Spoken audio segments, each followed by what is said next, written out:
Hi, from sunny California.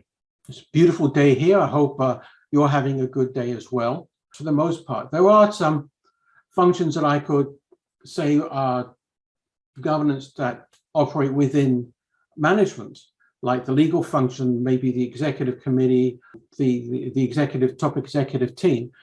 But by and large, we're talking about the board. And so here I'm talking about board's role in governance, that is its job, but governance of risk. But there's a key point here.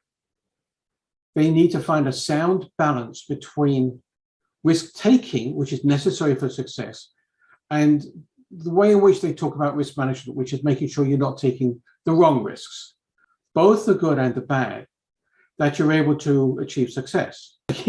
Will the organization achieve its objectives? Is management making the informed and intelligent decisions necessary for success? Are they making them with a good understanding of what might happen? So, for example, if we need to persuade our customers to take on a new product, what's the likelihood of doing that? Now, I like a quote from one of the gurus, longtime gurus of risk management, Felix Kloman.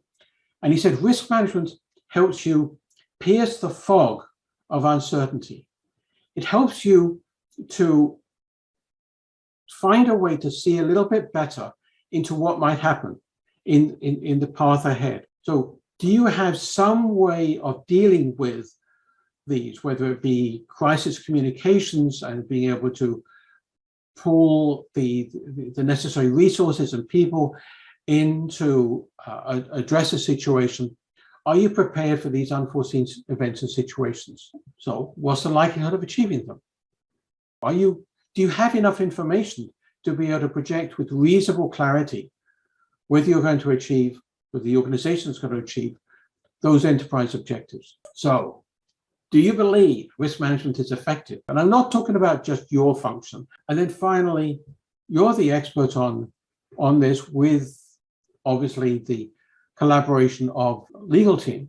So hopefully through this set of questions and a discussion among everybody, we're going to get some really good information about the quality of risk management, the quality of management by the management team, and how effective it is, what is being left on the table, what we can do to improve our ability to make the right decisions. So we need to be spending our time judiciously, and certainly to me as a board member and Norman Marks, I think we should be more comfortable with how, in general, management is functioning, rather than working on specific areas.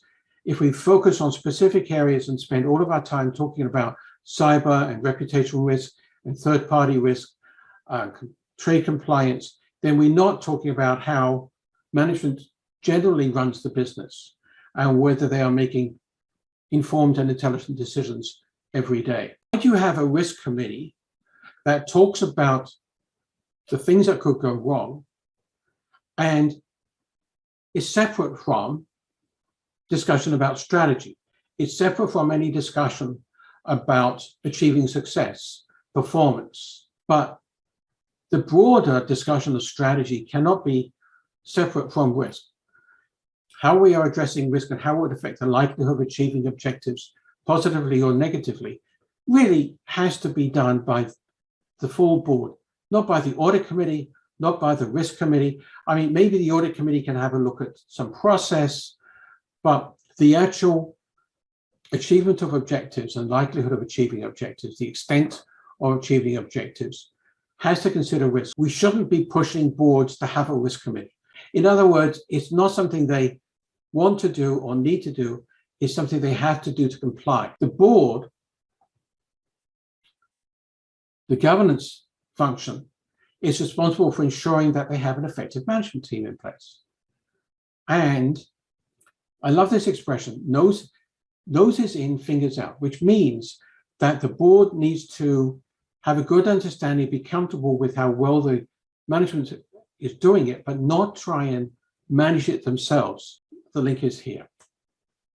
Look forward to hearing from you and enjoy the rest of the conference.